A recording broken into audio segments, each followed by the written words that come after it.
sebelum memasuki pembelajaran pada pagi hari ini, alangkah baiknya kita berdoa terlebih dahulu. Berdoa dalam hati dimulai. Berdoa selesai. Teman-teman semua hari ini hadir semua ya. Apa ada yang sakit atau yang izin? Alhamdulillah hadir semua. Terima kasih. Langsung saja kita mulai pembelajaran melanjutkan minggu kemarin. Di sini ada matkul bahasa Indonesia kan? Ada. Nah, kalian tahu nggak sih tentang karya sastra? Di sini kita akan membahas tentang cerpen.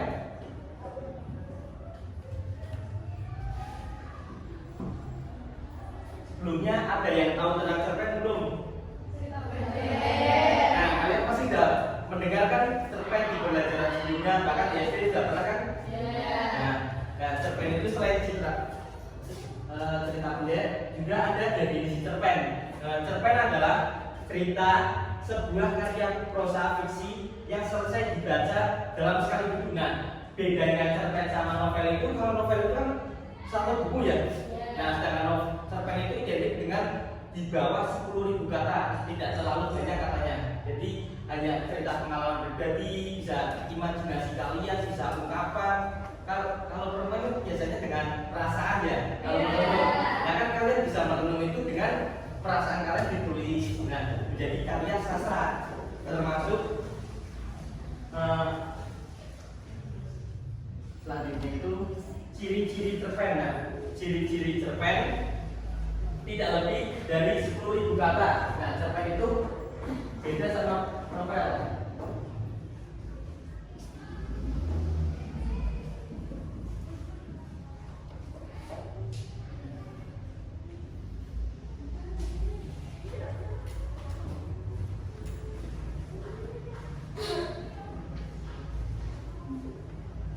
Nah, cerpen itu ada 3 macam, yaitu cerpen pendek, cerpen sedang, dan cerpen panjang.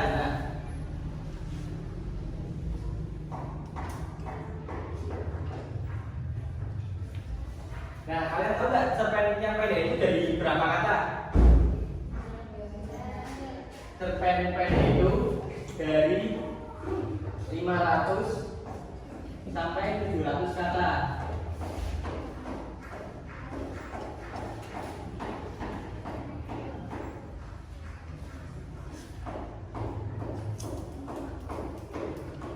Kalau cerpen sedang, ada yang tahu dari berapa? Berarti itu 700 kata sampai 1000. Tuh, pinter.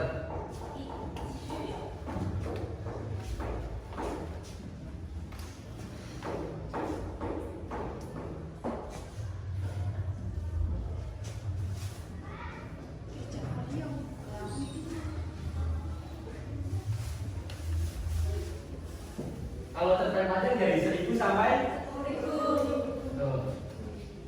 Ini menurut di sini kan?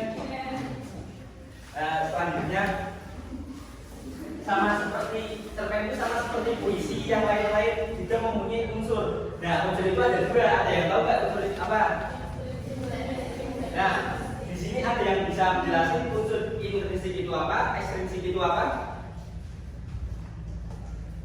Kalau intrinsik itu lebih jelas. In artinya apa dalam bahasa Inggris?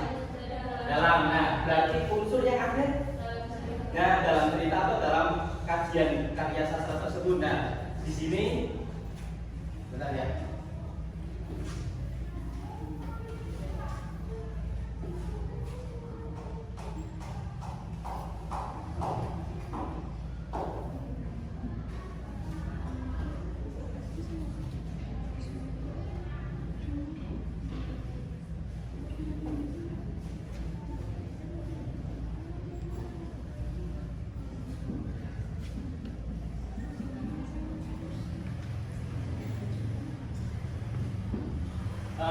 Unsur intrinsik ada berapa saja?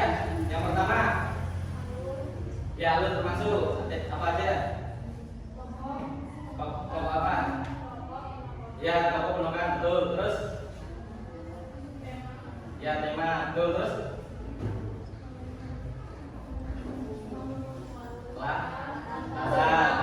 sudut Pak. Unsur itu yang ada di dalam cerita tersebut di dalam unsur cerpen atau puisi atau pantun ya nggak bisa.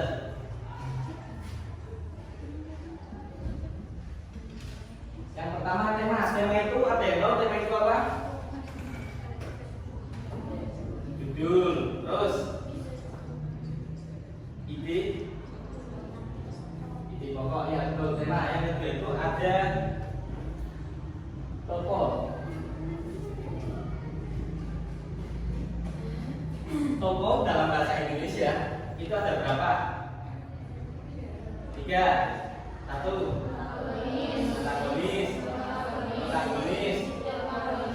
Protagonis ya. Protagonis itu tokoh yang apa? Tokoh yang baik. Antagonis? Protagonis? Ya, atau figuran lah, pengisi ibaratnya. Nah, selanjutnya ada unsur identik alur.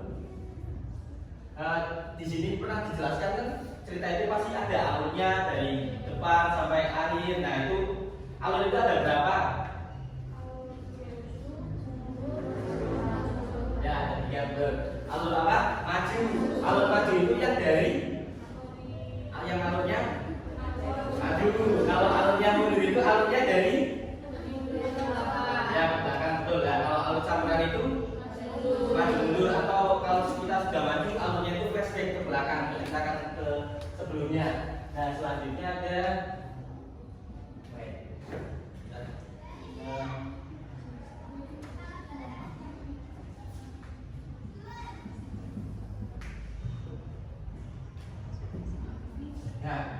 di sini ada yang tahu latar. Latar itu apa? Terus waktu, suasana. Nah, itu dari semua.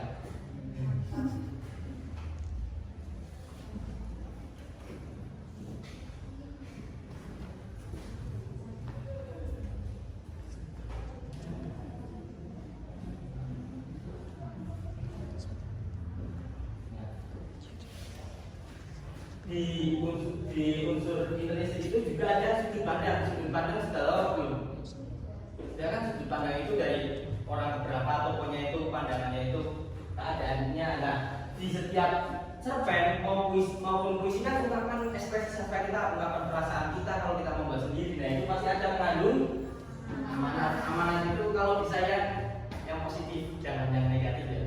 Kan soalnya kita dari mana itu sudah mencerminkan agama.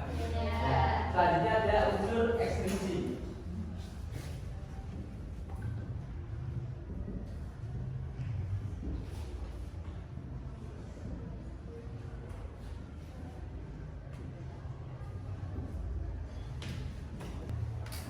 Nah, di dalam unsur ekstrinsi itu ada 2. Latar penulis itu, atau kalian sudah paham kan latar penulis itu latar apa? Biografi dari seorang penulis atau pengarang ya. Dan nilai-nilai ya, nilai-nilai itu termasuk dalam kandungan ekstrinsi. Karena apa? Kalau kalian membaca cerpen atau puisi, kalian pasti tahu kan nilai-nilai apa yang terkandung di dalamnya itu. Nah, seperti genre cerpen ada apa saja? Romansa itu yang apa? Cerpen? Ya, percintaan. Terus horor yang menyeramkan. Terus ya, action apa itu? Ya, seksi. Kalau fantasi hiburan, ya hiburan kita. Nah, nanti itu sekarang itu kakak itu ingin kalian itu menulis sebuah cerpen atau kisah pribadi kalian tapi kelompok dari pengalaman kalian, atau kalian pernah studi tour nggak? Karena kan di waktu SMP atau MTS, nah itu bisa kalian ceritakan lewat karya kalian sendiri. Nanti kita diskusikan bersama presentasi 1 atau 2 orang lah.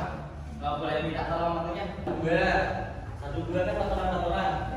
Dan ini 4 orang, ini juga 5, itu 4 orang. Berapa?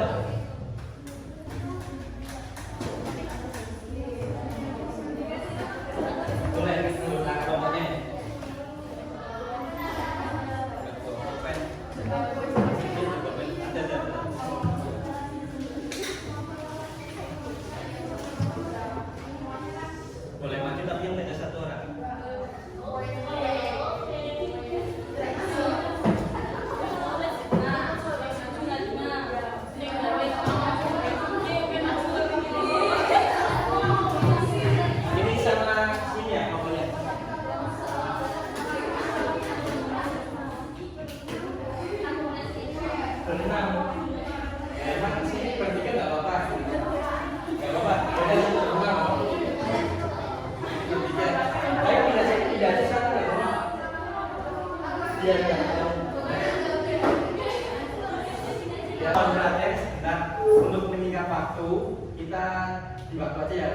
15 menit sejadinya. Oke.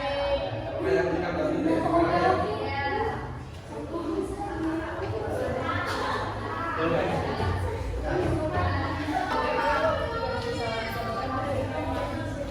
Ini udah jadi belum?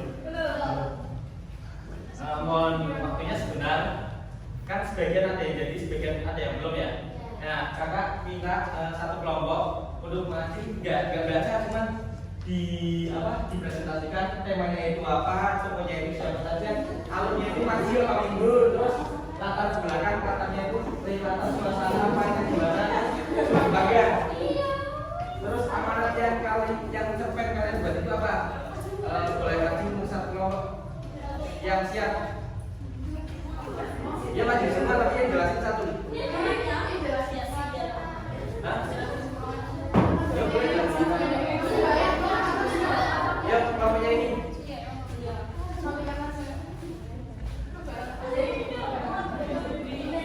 Boleh maju di sini.